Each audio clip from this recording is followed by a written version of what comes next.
Hello guys, कैसे हैं आप सब लोग। स्वागत है आप लोगों का क्विक स्टडी पे। तो गाइस, यहाँ पे आज हमारा जो है टारगेट का 5वां दिन है। हमने यहाँ पे चैलेंज लिया हुआ है 30 डेज का, जिसमें हम लोग क्या करने वाले हैं। तो यहाँ पे जो है हम लोग यूपी टेट के पेपर जो आया हुआ है उसको कैसे पढ़ना है, कैसे तैयारी करनी है, कैसे 30 डेज में अपना सिलेबस कंप्लीट करना है और 90+ मार्क्स लेके आना है, पास कर लेना है इस बार यूपी टेट को। तो इसी के बारे में पढ़ रहे हैं। हमने जो चैलेंज लिया है, आज 5वां दिन है और आज हम लोग कौन सा टॉपिक पढ़ेंगे, किस सब्जेक्ट से पढ़ेंगे, ये सब चीजें जानेंगे। उससे पहले थोड़ी सी और जानकारी ले लेते हैं कि अब हमें अपने काम में थोड़ा क्या क्या ऐड करना है। तो देखिए, सबसे पहले तो अब तक हम सिर्फ सिलेबस पढ़ रहे थे और अभी तक एक मॉक टेस्ट दिया है। आज जो है मॉक, दूसरा मॉक देने का डे है। आज मॉक देंगे सेकेंड वाला और कितना नंबर आएगा ये भी बताएंगे। लेकिन उससे पहले थोड़ा अब हमें सिलेबस पढ़ने के साथ साथ उसकी प्रैक्टिस भी करनी है। प्रैक्टिस आप यूट्यूब से करिए, आपके पास बुक है वहां से करिए, आपने नोट्स बनाया है वहां से करिए, या आपने कहीं से परचेज किया हो, कैसे भी मैनेज करिए, लेकिन उस चीज को कंप्लीट करिए। यदि आपके पास कोई ऑप्शन नहीं होता है तो सबसे बेस्ट इस समय ऑप्शन है यूट्यूब। आप यूट्यूब पे जाइए, वहां पे आपको ढेर सारी वीडियो मिल जाएगी। आप टॉपिक डालिए, प्रैक्टिस से कौन सा प्रैक्टिस टॉपिक का करना है वो डालिए और उसके बाद उसको प्रैक्टिस करिए। सबसे ज्यादा इस समय मेरे अकॉर्डिंग अगर आप कुछ करिए तो सिलेबस को पढ़िए, उसके बाद मॉक टेस्ट दीजिए। यदि आपने सिलेबस कंप्लीट कर लिया हुआ है 50%, तो ज्यादा से ज्यादा मॉक दीजिए। मॉक देने से क्या होगा, क्वेश्चन का पैटर्न पता चलेगा, आपका जो टाइम मैनेजमेंट है वो सेट होगा और कौन कौन सी टॉपिक अभी आपकी क्लियर नहीं हुई है आप उसको भी क्लियर कर पाएंगे। तो सबसे ज्यादा इंपॉर्टेंट है प्रैक्टिस, प्रैक्टिस और प्रैक्टिस। जितना ज्यादा प्रैक्टिस होगा उतना ज्यादा आपको जो है प्रॉफिट होगा। अभी हम लोगों ने यहाँ पे ज्यादा सिलेबस तो कवर नहीं किया है, लेकिन जब 75% सिलेबस कवर हो जाएगा उसके बाद हम लोग ज्यादातर प्रैक्टिस ही करेंगे, मॉक टेस्ट देंगे, प्रीवियस ईयर का क्वेश्चन वगैरह जो रहेगा वो सॉल्व करेंगे। फिलहाल में तो अभी सिलेबस कंप्लीट करना है, तो आप भी अपने स्तर से अपना सिलेबस कंप्लीट करिए। सिलेबस 75% जब कंप्लीट हो जाएगा तो फिर हम उसके बाद क्या करेंगे, क्वेश्चन को भी जो है सॉल्व करेंगे। ठीक है, तो अब आज का क्या शेड्यूल है आइए एक बार देख लेते हैं। तो गाइस, आज सबसे पहले हम लोग जो पढ़ेंगे डे 5 में, एक सेकेंड में अपना पेन का कलर सेट कर लूं। और येलो रेड आज ब्लैक से करते हैं, ठीक। तो ब्लैक सेट हो गया।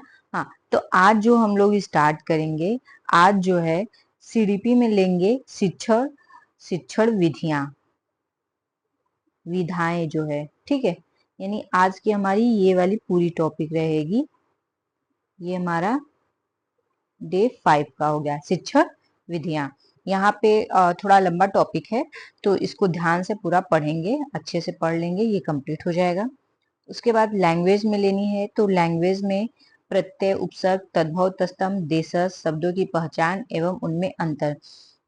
इसके लिए सबसे ज्यादा बेटर है कि आप प्रीवियस ईयर का जो पेपर है उसी को देख लीजिए और प्रैक्टिस सेट यूट्यूब पे आपको मिल जाएगी, वहां से भी प्रैक्टिस कर लीजिएगा। क्योंकि प्रत्यय क्या होता है, जो शब्द के अंत में लगे। प्रत्यय जो शब्द के अंत में जुड़े, ठीक है, उसको बोल देते हैं प्रत्यय। उपसर्ग क्या होता है, उपसर्ग। उपसर्ग यानी जो शब्द के, शब्द के पहले लगे, पहले लगे, वो हो गया उपसर्ग। तद्भव, तद सॉरी तस्तम, तद्भव। देखिए तस्तम, इसको तस्तम। अब सम, ये लास्ट का सम, देखिए सम मतलब एकदम, इसको समझ लीजिए एकदम सेम सेम, जैसा इसमें वैसा उसमें। तस्तम यानी जो शब्द संस्कृत भाषा में जैसे यूज किया गया था उसको हिंदी में भी उसी तरह यूज किया जाए। जैसे दूध, हम लोग दूध बोलते हैं ना, दूध, मिल्क, दूध। लेकिन ये तस्तम नहीं है, ये तद्भव है। इसका तस्तम रूप होता है दुग्ध, संस्कृत में दुग्ध लिखते हैं। तो ये इसका तस्तम रूप हो जाएगा, यही सब पढ़ना है। देश शब्द के तद्भव क्या होता है, जो कि उसका बिगड़ा हुआ रूप, जैसे घृत, घृत हो गया, ये तस्तम हो गया। घृत यानी घी, ये क्या हो गया, तद्भव, ये तद्भव हो गया, ये तस्तम। तस्तम यानी सम है, यानी संस्कृत में जैसे यूज होता है वैसे हिंदी में भी यूज होगा वो शब्द। तद्भव उसका रूप ही बदल जाएगा हिंदी में। देश शब्द जो मतलब अपने देश में यूज किए जाते थे, भारत के ही शब्द थे, क्योंकि भारत में पुर्तगाली, फ्रांसीसी, तुर्की ये सब लोग आए थे, तो अपने साथ और भी सारे शब्द लेके आए थे, तो वो सभी विदेश शब्द हो जाते हैं। तो उन शब्दों को बारे में पढ़ लीजिएगा, ठीक है। अगर आपके पास नोट्स है तो आप वहां से पढ़ लीजिएगा। बाकी मेरे पास लूसेंट है, तो मैं उसका जो है फोटो या पीडीएफ बना के आपको टेलीग्राम पे दे दूंगी, आप वहां से ले लीजिएगा। टेलीग्राम का लिंक जो है वो नीचे सब्सक्रिप्शन में है, आप वहां से चेक कर लीजिएगा, ठीक है। तो ये हमारा डे जो है, सेकेंड इसको थोड़ा इरेज कर दें।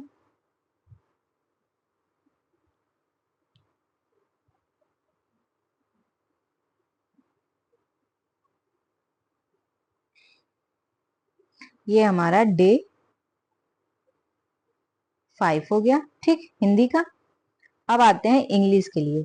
हमने इसमें टेंस वगैरह भी पढ़ लिया है, आर्टिकल्स पढ़ लेते हैं। आर्टिकल्स ए एंड द तीन ही होते हैं, आर्टिकल्स और पंचुएशन, ये दोनों पढ़ लेते हैं डे 5 में, ठीक।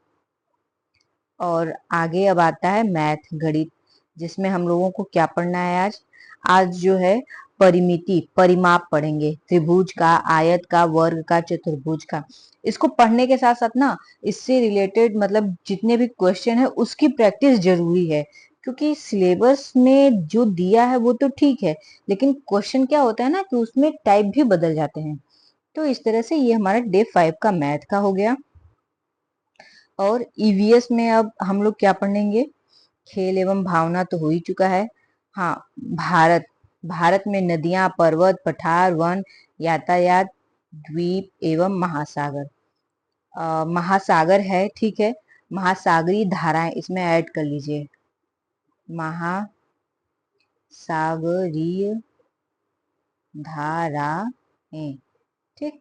लेकिन इस सिलेबस को हम लोग 2 दिन में कंप्लीट करेंगे, ठीक है, डे 5 और डे 6 में कंप्लीट करेंगे। तो फिलहाल आप अपने अकॉर्डिंग इसको आधा डे 5 में करिए, आधा डे 4 में। तो नदियां, पहाड़ और पठार, ये पर्वत हो गया, पठार हो गया, और वन भी ले लेते हैं, ठीक है। ये तीनों हम लोग डे 5 में कर लेंगे। नदी, कौन कौन सी नदी कहाँ से उद्गम होती है, कहाँ अंत होता है, कितनी लंबाई है, पर्वत कौन कौन से भारत के हैं, पठार कौन से हैं, पठार पे कौन से खनिज मिलते हैं, कौन कौन से वन है, ये चीजें ध्यान दीजिएगा, ठीक है। इसमें तो सिर्फ नदियां, पर्वत नाम दे दिया है, लेकिन उसमें कितने टाइप हैं वो सब भी आप लोग देख लीजिएगा। उसके बाद फेवरेट काम, मॉक टेस्ट।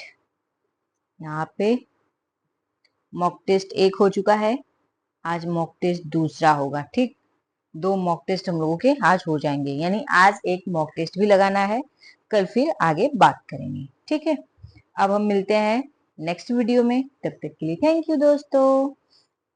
आपको वीडियो कैसा लगा कमेंट करके जरूर बताइएगा, और मॉक टेस्ट में कितने नंबर आए ये भी कमेंट करिएगा।